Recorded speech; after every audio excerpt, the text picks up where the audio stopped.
Bom dia, irmãos. Graça e paz. Irmãos, em nosso estudo do livro do Apocalipse, chegamos ao capítulo 7.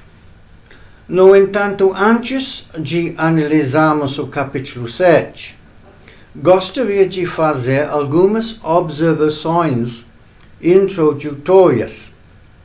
Vocês devem se lembrar que no meu último sermão, eu disse que, embora João veja e escreva os eventos como ocorrendo consecutivamente, o que acontece com a maioria deles, alguns também ocorrem simultaneamente.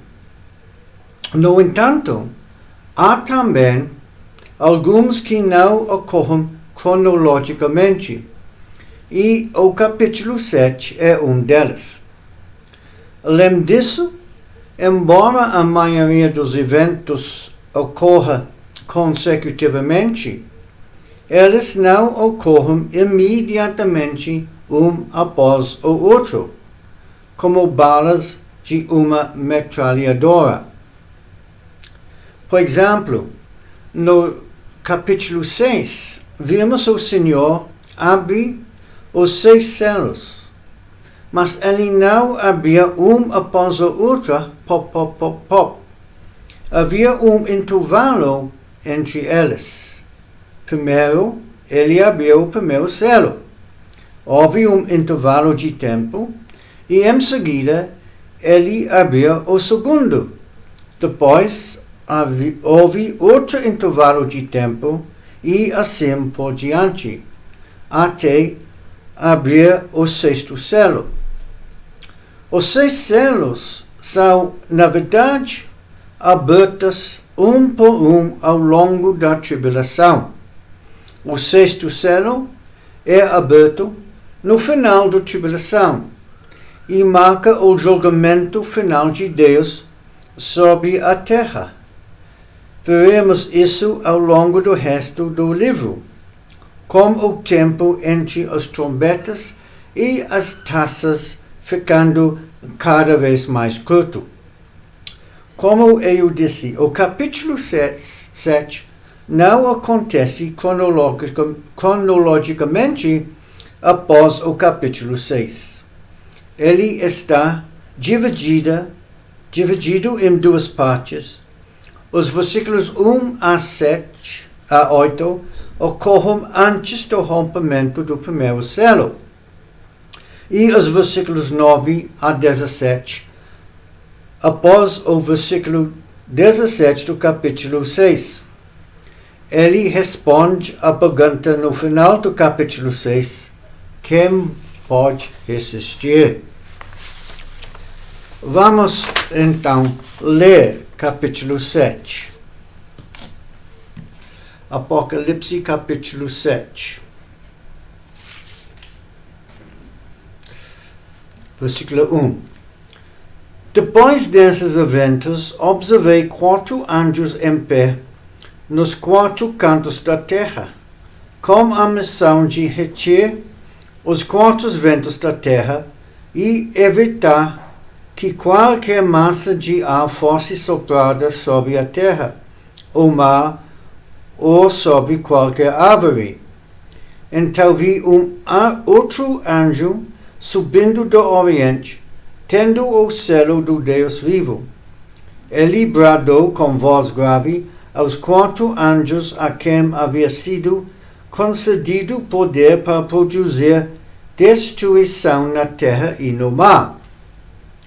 Não danifiqueis a terra, nem o mar, nem os árvores, até que selemos a testa dos servos do nosso Deus. Então me foi revelado o número dos que foram selados: 144.000 de todas as tribos de Israel. Da tribo de Judá foram selados 12.000. Da tribo de Ruben, 12.000. Da tribo de Gad, 12.000. Da tribo de Aser, 12.000. Da tribo de Naftali, 12,000. Da tribo de Manassés, 12,000. Da tribo de Simeão, 12,000. Da tribo de Levi, 12,000. Da tribo de Isacar, 12,000. Da tribo de Zebulon, 12,000. Da tribo de José, 12,000. Da tribo de Benjamim, 12,000. Em seguida, olhei e diante de mim descortinava-se grande multidão, tão vasta que ninguém podia contar, formada por pessoas de todas as nações, tribos, povos e línguas. Estavam em pé diante do trono do Cordeiro, vestidos com túnicas brancas, empunhando folhas de palmeira, e proclamavam com grande voz: a salvação pertence ao nosso Deus, que se assenta no trono, e ao Cordeiro. Todos os anjos que se encontravam em pé ao redor do trono dos anciões e dos 4 seres viventes prostravam-se diante do trono como o rosto em terra e adoraram a Deus, exclamando: Amém. Louvor e glória, sabedoria, ação de graças sejam ao nosso Deus para todo o sempre. Amém. Então dos anciãos me indicou: quem são e de onde vieram todos estes que estão vestidos com túnicas brancas? E eu lhe respondi: o meu Senhor, tu o sabes. Então ele afirmou: estes são os que vieram da grande tribulação e lavaram as suas vestes e as alvejaram no sangue do Cordeiro. Por esse motivo, eles estão perante o trono de Deus e o servem dia e noite em seu santuário. E aquele que está assentado no trono estenderá sobre eles o seu tabernáculo. Nunca mais passarão fome, jamais terão sede. Não os afligirá o sol, nem tampouco qualquer mormaço, pois o Cordeiro que está no centro do trono será o seu pastor. Ele o conduzirá às fontes das águas da vida, e Deus lhe enxugará dos olhos toda lágrima. Amém. Irmãos, como eu disse, capítulo 7 responde à pergunta no final do capítulo 6. Quem poderá resistir? Deus diz: estes resistirão. O capítulo 7 é dividido em 2 partes. Uma parte ocorre antes do capítulo 6 e a outra após o capítulo 6, no qual Deus diz que estes permanecerão, e nos mostrar por que eles permanecerão. No capítulo 6, temos breve resumo da tribulação e dos julgamentos de Deus: falsa paz, guerra, fome, vingança e então medo, à medida que o dia final do Senhor se aproxima com o 6º selo. Embora João diga no início do capítulo 7, depois disso, ele não está dizendo que isso vai acontecer em seguida, mas que ele teve outra visão. Nessa visão, ele vira a resposta para a pergunta: quem poderá resistir? Ou quem sobreviverá à ira de Deus? Bem, em primeiro lugar, os ímpios não sobreviverão. Eles não sobreviverão à ira de Deus, cuja misericórdia eles rejeitaram e a quem blasfemaram. Paulo diz em 1 Tessalonicenses capítulo 5, versículo 3, de forma alguma encontrarão escape. Eles não escaparão do grande dia da ira daquele que está assentado no trono e do Cordeiro. Não, os ímpios não sobreviverão. É por este motivo que Deus lhes envia uma espécie de poder sedutor, a fim de que creiam na mentira e sejam condenados todos os que não creiam na verdade, mas decidiram usufruir dos prazeres da injustiça. 2 Tessalonicenses capítulo 2, versículos 11 e 12. Mas haverá alguns que sobreviverão ao holocausto da ira de Deus. Eles sobreviverão ao sexto selo. Eles sobreviverão aos julgamentos das trombetas e das taças, e entrarão vivos no reino milenar. A fúria de Deus não cairá sobre eles. Quem são esses que sobreviverão? João nos diz nos versículos 1 a 8. Depois desses eventos,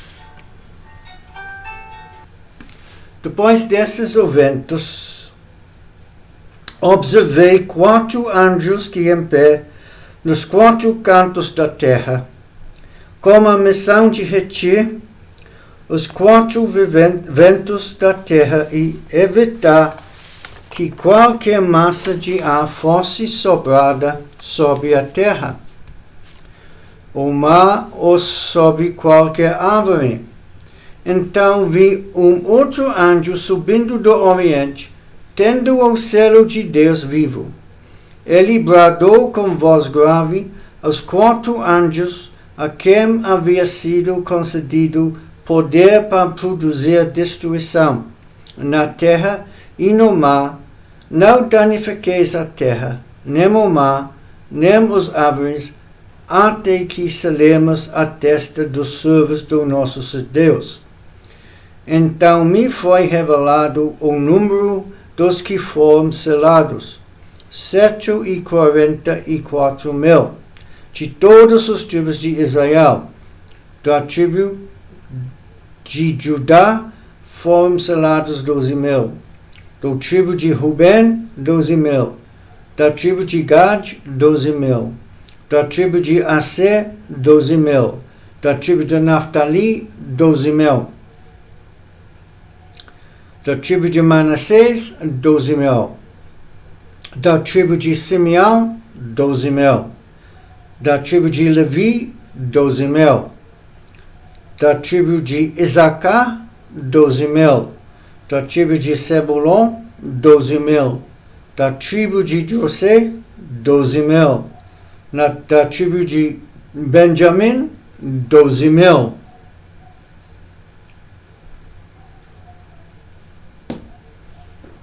Agora, quero que você observe que, mesmo antes de primeiro selo quebrado, Deus protege os seus. Antes de derramar seu julgamento sobre Israel apóstata e rebelde e mundo pecador, ele diz aos anjos envolvidos em punir o mundo para conterem os ventos que simbolizam os julgamentos prestes a ser derramados sobre o mundo, até que o remanescente eleito de Israel tenha sido selado. Então, João nos diz quem são esses eleitos na capítulos 4 a 8.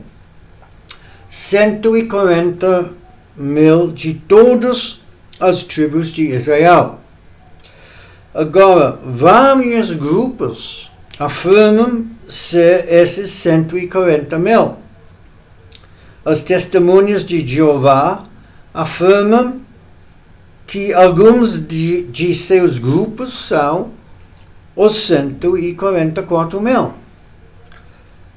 Os adventistas do sétimo dia diriam que os guardadores do sábado são os 144.000. No entanto, irmãos, a Bíblia afirma claramente que elas são israelitas. Agora, algumas pessoas dirão que esses não são literalmente 144.000, mas apenas um número simbólico. Bem, se é apenas um número simbólico, é muito detalhado para ser apenas simbólico. Não, esses são literalmente 144.000 israelitas das todas as tribos de Israel. Como Paulo diz em Romanos capítulo 11, versículo 2, Deus não desprezou o seu povo, o qual de antemão conheceu. Agora, essa lista é muito interessante e também estranha. Existem muitas ordens diferentes das tribos de Israel no Antigo Testamento. A ordem de nascimento, em Gênesis capítulo 29. A ordem do acampamento, em Números capítulo 2. E o censo em Deuteronômio capítulo 27.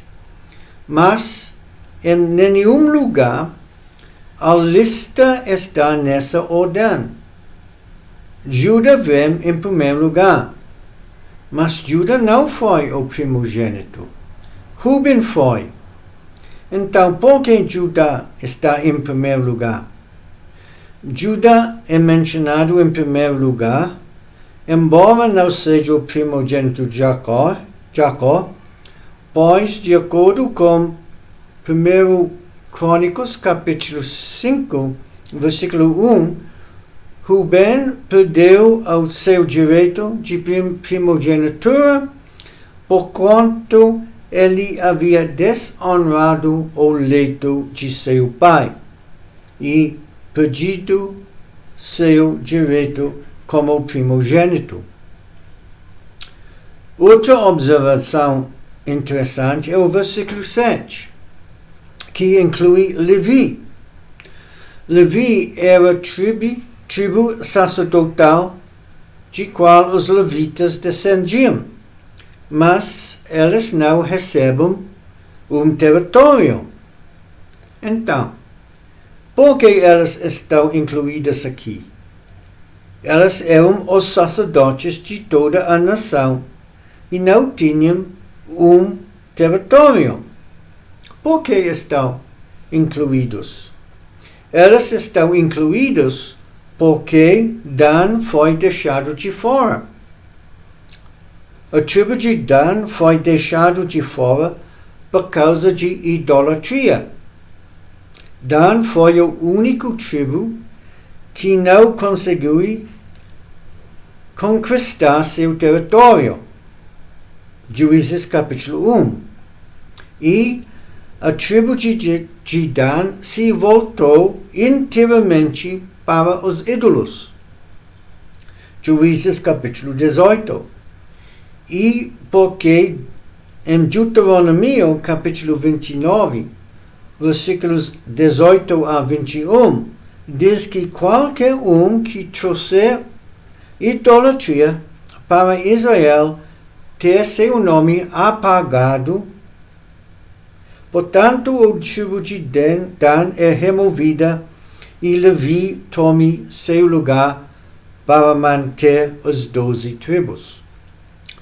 Você ficará feliz em saber que na lista milenar dos tribos em Ezequiel capítulo 48, Dan está incluído. A graça de Deus triunfa em favor de Dan, e Dan é levado para a glória milenar. Mas Dan não é protegido durante a tribulação por causa de idolatria. Uma última observação interessante. Em vez de ter Efraim e Manassés no versículo 6, você tem apenas Manassés e no versículo 8, José. Normalmente, para chegar à lista de 12 tribos, já que Levi não tem um território, os dois filhos de José, Manassés e Efraim, são listados. Mas Efraim é deixado de fora. Por quê? Porque Efraim também era viciado em ídolos. Efraim era um desertor da casa de Davi e aliado dos inimigos de Judá.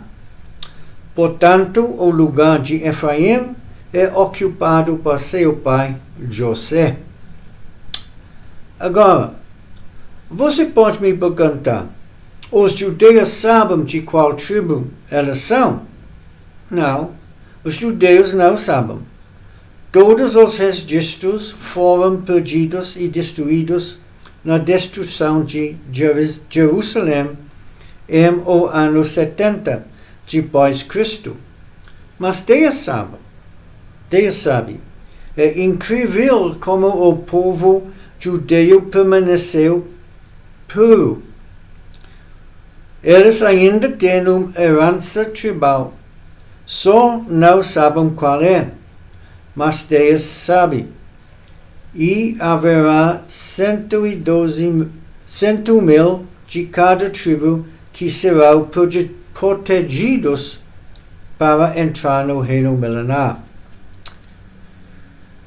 Meus amigos, este é uma passagem muito importante. Por quê? Porque mostra que Deus ainda tem um grande propósito para os judeus.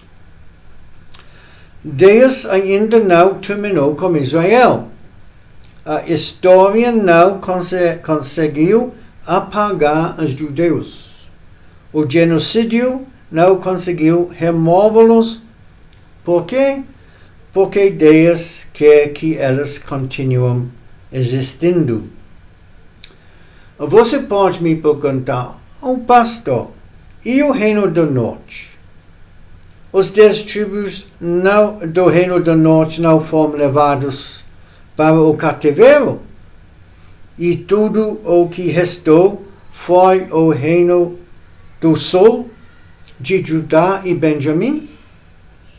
Como você vai conseguir os 12 tribos a partir dessas duas tribos restantes? Sim, quando o reino de Israel foi dividido, 10 tribos foram para o norte.